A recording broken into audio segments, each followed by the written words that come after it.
Ganito ang makipag-deal sa mga baklang closet queen. Closet queen. Yung mga pamintang buo, yung palalaki, ang effect, pero mga baklang pato naman, yung chest out, parang pato, chest out, pero pag naglakad, kumikembot. Ganon, mga baklang pato. Yan yung mga pamintang buo, closet queen.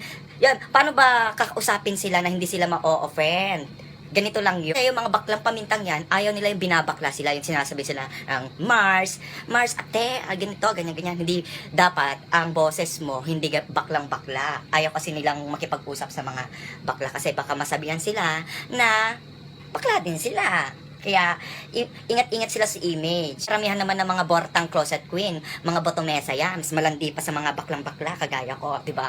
Oh, yan, pag kinakausap ninyo sila, yan sana. Kasi gasgas na yung kwan. Gusto kasi nila magpa-bottom, pero pag tinanong mo sila, bottom ka ba? Top ka ba? Na-offend sila pag sinabihan mo sila sa public na gano'n, pag naririnig nila, okay, sa group chat. So, ang gagawin mo, dapat ibahin mo na kasi gasgas na yung bottom na yan. Kasi alam na ng mga lahat ng Pinoy yan, mapa-straight na babae, lalaki, lesbian, mga ganyan. So, ito ang dapat ninyong gawin. Para hindi sila ma-offend, ibahin ninyo ang pagsabi ng kung bottom pa sila, ni papatira, gano'n. Okay, yan, top sila. Tapos, i-modulate yung boses, dapat hindi baklang-bakla. Parang ganito. Bro,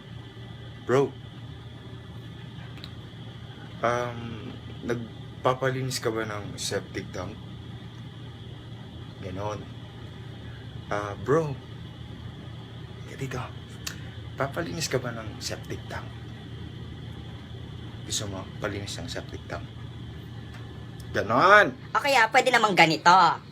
Bro, man, pwede bang dumaan sa back door mo? Pwede bang pumasok ako doon? Ganito naman ang sagot ni baklang baklang cabinet, closet. Yan.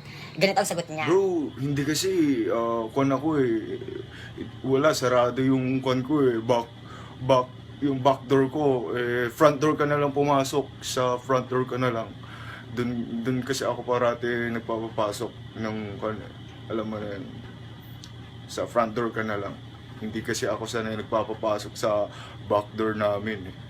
Ganon. Kaloka, diba? Ganon dapat. Dapat modulated ang boses. Kahit baklang-bakla naman yung pinag-uusapan. So, ayan, cha-cha-cha muna ako. Oh, ayan. Yan yung mga tip ko sa inyo. Kaya, nod lang kayo sa akin, ha? Bye.